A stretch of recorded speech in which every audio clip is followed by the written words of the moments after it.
Welcome to Visual News. We bring you the scrutinized global events and facts onto your table. So we shall start with the news that is pretty much common nowadays. एक ऐसी खबर, एक ऐसी news जो एक बार सुनते ही आप किसी को भी गिल्टी ठहराना जायज समझेंगे. हम बात कर रहे हैं एक रेप के क्राइम की. कहीं भी अगर किसी औरत की तरफ से इस बात की एक्यूजेशन लगाई जाए कि किसी इंसान ने, किसी लड़के ने उसका रेप किया है, तो हमारे दिमाग से पहले लिए जो सबसे पहले थॉट निकलते हैं वो प्रोवोकेटिव और नेगेटिव थॉट्स ही निकलते हैं कि हाँ, उस आदमी ने ऐसा किया ही होगा, इसीलिए तो उसके ऊपर एक्यूजेशन लग रहे हैं, बाकी मर्दों पर क्यों नहीं लग रहे हैं. तो हम आपको ये बता दें कि बहुत बार ये एक्यूजेशंस, ये स्टेटमेंट्स, ऐसे क्लेम्स झूठे और बेबुनियाद भी होते हैं. ऐसा ही एक मामला सामने आया है यूपी के बरेली डिस्ट्रिक्ट में, जहां एक औरत ने पहले तो इस बात की जो हम कह सकते हैं कि गलत फ़ायदा उठाते हुए एक रेप का केस बनाया और एक शख्स को उस मामले में मुजरिम बनाते हुए 5 लाख रुपए तक का जुर्माना और 6 साल तक की कैद, 4 से 6 साल तक की कैद करवा दी. और कुछ साल तक जब उस इंसान ने इस जो सज़ा थी इसका चैलेंज किया, and the court observed that all the accusations made by the women were false. और वही सज़ा पहली बार एक औरत को दी गई है, उस लड़की को और उसकी माँ को, कि उनको भी 5 लाख रुपए का जुर्माना जो है वो उस शख्स को देना होगा जिस पर वो फॉल्स स्टेटमेंट्स जो थी वो लगाई गई थी और बेबुनियाद क्राइम के जो क्लेम्स थे वो बनाए गए थे.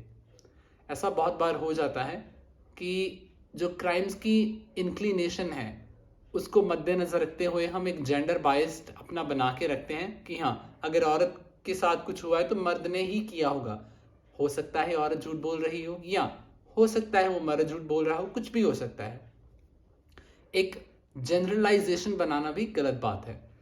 Next we shall move towards Kejriwal and all his time that he is spending in jail. His interim bail has been cancelled by the court. और ये साथ में कोर्ट ने ऑब्जर्व किया है कि Kejriwal will not be signing any of the documents. ना तो वो केजरीवाल कोई ऑफिशियल काम करेंगे, ना कोई ऑफिशियल डॉक्यूमेंट के ऊपर साइन करेंगे, और इंटरिम बेल को भी कैंसिल कर दिया गया है, खारिज कर दिया गया है. ऐसा करना भी जायज़ है. एक जेल के अंदर बैठा हुआ आम इंसान आम ही होता है, चाहे वो कोई भी हो. कोई वीआईपी ट्रीटमेंट देना अच्छी बात नहीं है जब तक आरोप साबित नहीं हुए हैं. तीसरी न्यूज़ हो सकती है आपके सामने रख रहे हैं. जो बच्चे आप में से कॉलेज जाते हैं, कॉलेज के स्टूडेंट्स हैं, तो शायद आपको ये नहीं पता होगा कि आपको जो टीचर्स पढ़ा रहे हैं, UGC that is university grants commission ने उन टीचर्स की एक मिनिमम क्वालिफिकेशन का जो लॉ है वो बना रखा है. लेकिन provided that you are in the private college, तो may be there might be some changes और modifications made by your college which are against the law.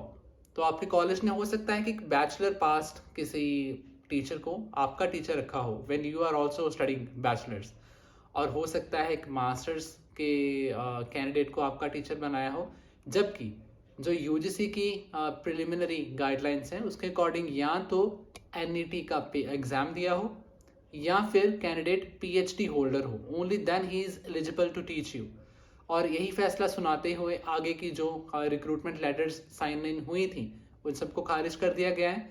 जो अनस्किल्ड टीचर्स बच्चों को पढ़ा रहे हैं और जिनकी रिटायरमेंट की एज होने वाली है उनको भी तुरंत बर्खास्त करने के हुक्म जारी कर दिए गए हैं. बच्चों की लाइफ के साथ कोई खिलवाड़ नहीं होना चाहिए, और हम at VSL news we truly believe that this judgment was fair and it has been executed in the right way. The next news is about the glorification of violence. Canada में इंडिया के against बहुत सारे ऐसे elements हैं जो कोशिश करते रहते हैं कि कनाडा का माहौल भी ख़राब किया जाए, क्योंकि वहाँ इलेक्शंस भी आने वाले हैं. इलेक्शंस आए और माहौल ख़राब ना हो, ये नहीं होता है, क्योंकि गैंगस्टर और पॉलिटिशियंस इकट्ठे चलते हैं, चल सकते हैं, नहीं भी चलते हैं, हु नोज़. हम इस बात पर कोई ठोस टिप्पणी नहीं करेंगे. और इंडिया ने ऐसी ग्लोरिफिकेशन को जो वायलेंस को बढ़ावा दे उसको बिल्कुल ही मना करने के लिए बोला हुआ है, खास करके कनाडा को. आगे चलते हैं। हाँ, न्यूज़ जीरकपुर से आ रही है और न्यूज़ अच्छी नहीं है। एक 12 साल की बच्ची जो अपनी माँ के पीछे बैठकर स्कूल जा रही थी, उसकी डेथ हो गई है। और ये सब हुआ जब वो अपने घर से निकली अपनी माँ के साथ। बच्ची पीछे बैठी हुई थी, माँ एक्टिवा चला रही थी। रोड के ऊपर ग्रेवल गिरे हुए थे। अब रोड के ऊपर ड्राइविंग एरिया में ग्रेवल का गिरे होना, ये सबसे पहली जो गलती है वो म्यूनिसिपल कॉरपोरेशन की ठहराई जा सकती है, क्योंकि दे डिडंट पे अटेंशन कि वो कर क्या रहे हैं। सड़क के ऊपर ग्रेवल गिराना ये बहुत बड़ा एक रिस्क का क्वेश्चन मार्क है। और जिसके कारण उनकी जो स्कूटी थी वो स्लिप हो गई, बच्ची नीचे गिरी और पीछे से एक टिप्पर आ रहा था, ट्रक आ रहा था, जिसके नीचे बच्ची क्रश हो गई। और उसके बाद क्रश होने के बाद जो माँ है अपनी बच्ची की डेड बॉडी को अपने साथ लगाकर वो रोती रही, बिलखती रही कुछ तकरीबन आधे घंटे तक। और लोग जो पासर बाइज थे वो देखते रहे, लेकिन किसी ने भी उनकी हेल्प नहीं की। पहला थॉट जो मन में यही आता है कि अगर हमने हेल्प की तो पुलिस बोलेगी कि भाई तुम ही ने किया है ये, तुम आओ पुलिस स्टेशन, तुम वहाँ आओ, तुम यहाँ आओ। तो ये सब चीज़ों के बारे में एक कंफ्यूज्ड कॉन्सेप्ट बना हुआ है।